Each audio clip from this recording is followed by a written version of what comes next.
Hello beautiful humans and welcome to my channel. Today I'll be showing you how to make some delicious veggie fajitas.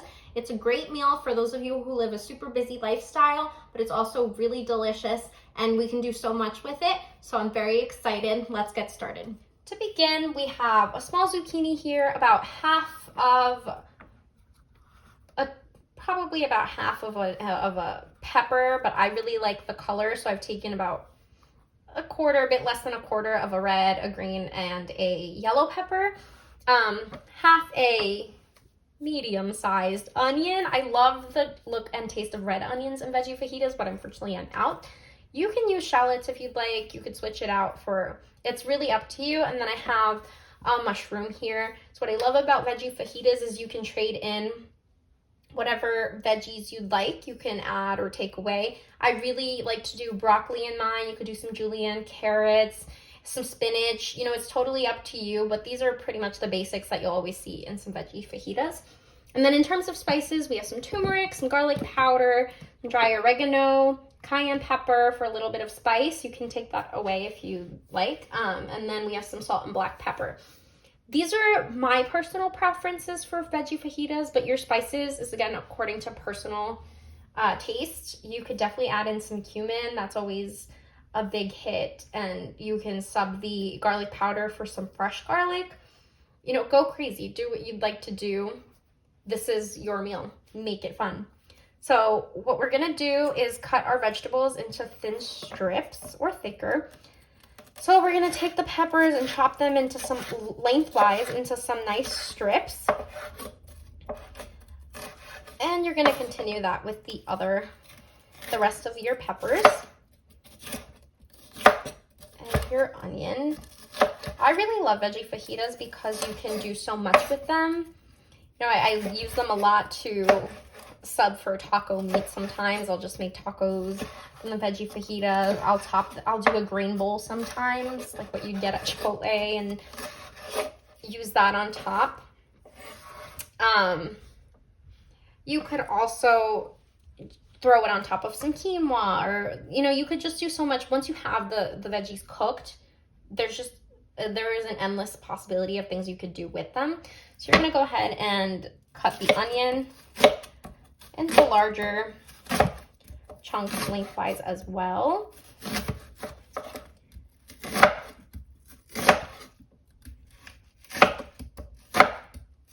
And this is all going to go into one pan, so you don't have to worry too much about separating them. That's what I also like about this. And this is going to make about enough for maybe like 3 or 4 people. I meant to do a smaller batch, but I have a large family, so it's always better to do some more, in my opinion. So we're going to take our zucchini and do that in nice lengths as well.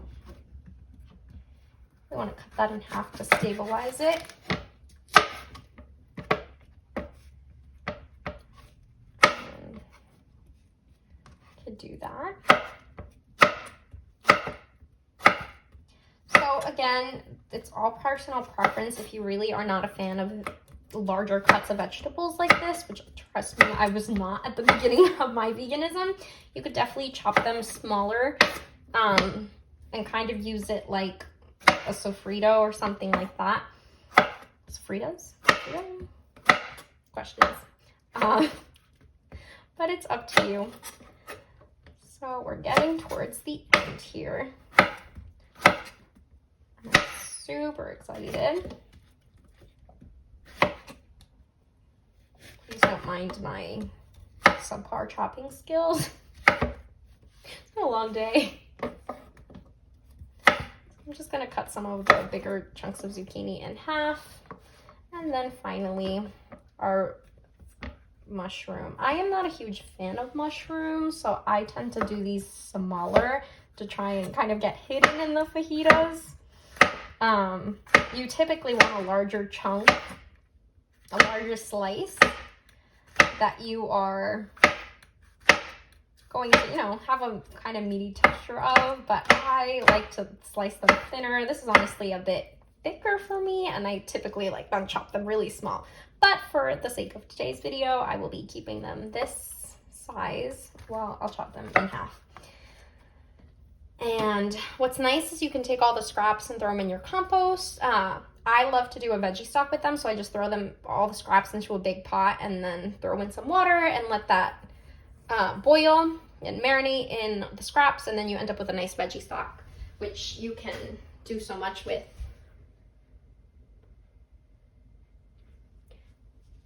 So we're going to take this and move on to our stove.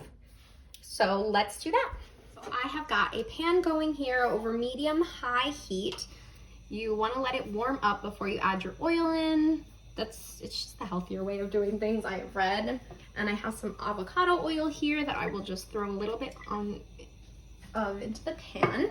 I love avocado oil. It tends to be a little bit healthier, and it just works at an assortment of temperatures. So it's definitely my go-to, but I really do enjoy like grapeseed oil as well.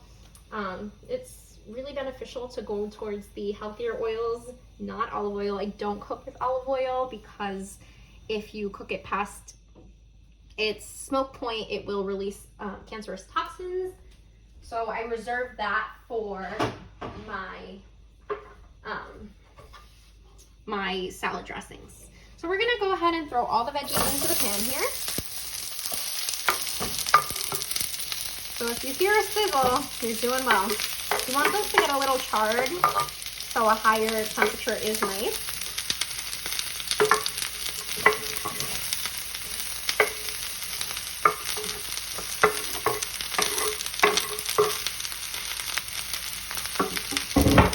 Oops, we've got a starboard here.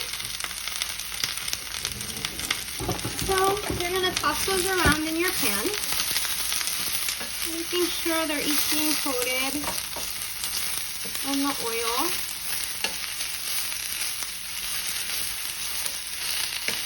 And getting cooked through. Yeah, a little bit more than I anticipated making. Depending on what you're serving this with, this will probably feed about 4, maybe 5 people. Let that keep cooking.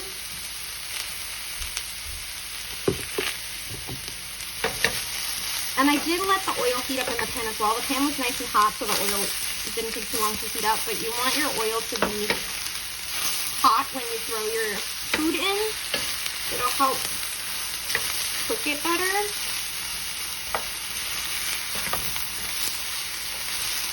So we're just letting these sizzle. If you want them to be more have more of a crunch to them and a better char, you'd want to use less vegetables or a bigger pan. This is all I had for today, so we're going to make do. And I personally like them a little more steamed and cooked through. I actually love using my cast iron skillet for this, because then you could do what they do in restaurants and just serve it sizzling straight on the cast iron skillet. Do make sure you put something under it when you serve it and warn people that it's hot, but it makes for a really, really beautiful presentation. So we're just gonna let that stew there. And as that's cooking, you want to throw in your spices so that those will have time to be absorbed into all the veggies and give them that delicious flavor that we are looking for. So I typically don't really measure spices as I throw them in. I really do it to my personal taste, but I will try to eyeball it for you guys.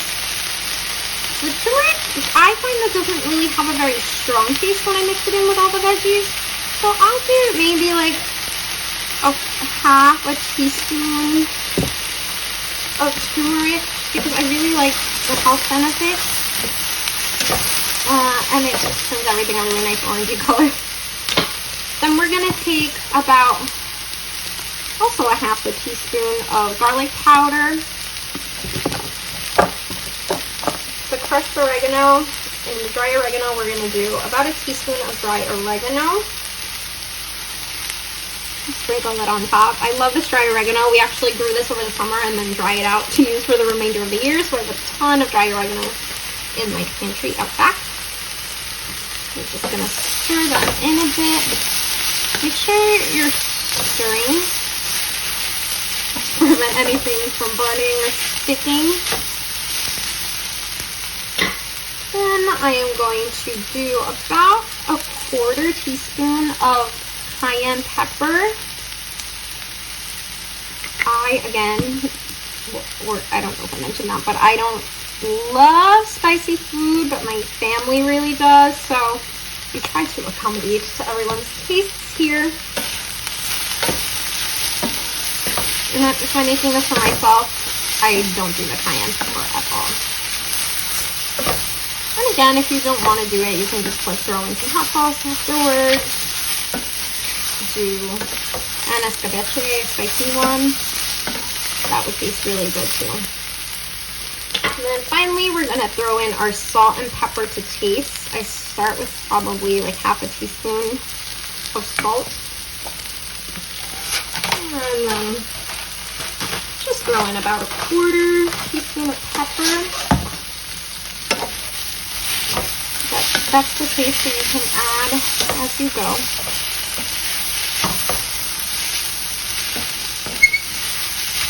But you definitely want to do that while it's all cooking. It really helps to capture, to enhance the taste of the vegetables. I find that a lot of people tend to add spices towards the end of their cooking process. And then that really doesn't give the vegetables or whatever you're cooking the opportunity to stew in them and to get their taste. You want it all to just melt together really beautifully. So these are starting to cook. These are starting to fully cook. You can see it in the onions. They're becoming kind of translucent. It's looking very pretty. I'm super excited. You can definitely let these get more of a char. You could put up the heat, the volume of the fire, put up a fire. And let those sit for a minute before you give them a stir to give them char, or you can eat them like this. Again, I like to give you options here. Do what you want to do. This is your meal. You should be making every meal an experience. You know, I find that a lot of times we tend to get stuck in these recipes of, oh, I have to do it this way, and oh, mine didn't come out exactly like hers did or his did. But it's really about the joy in nourishing your body and making and creating all these beautiful things.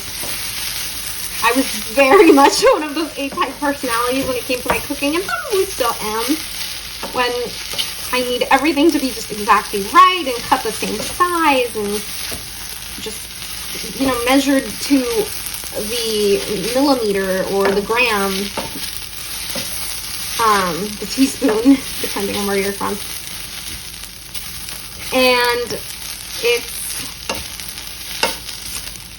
you know, it's stressful. So I have really taken a step back and just tried to enjoy my cooking and make an experience out of it. Make it fun. Like, you want this stuff to be full of positive energy, because this is what's going into your body. It's a way to honor yourself, especially after a busy day or a long workout or you know, a happy day. You want to end it on a positive note or start it on a positive note. And take this time to reflect. A lot of times the only time we're able to sit down and breathe for a second are when we're eating, and we want to make sure that that's what we're doing, taking the time to sit down, breathe, and enjoy what's going into your body. That's on the vibe for today. So I'm gonna take this off the heat now. So this is our end result, and now we're just going to plate. Alrighty, so here we have it. I have paired this with some whole black beans and some brown rice. You can absolutely sub the brown rice for some quinoa, do some corn tortillas or flour tortillas if you'd like. I usually like to do some refried beans with fajitas and some guac to pair that with, or some chips, some tortilla chips.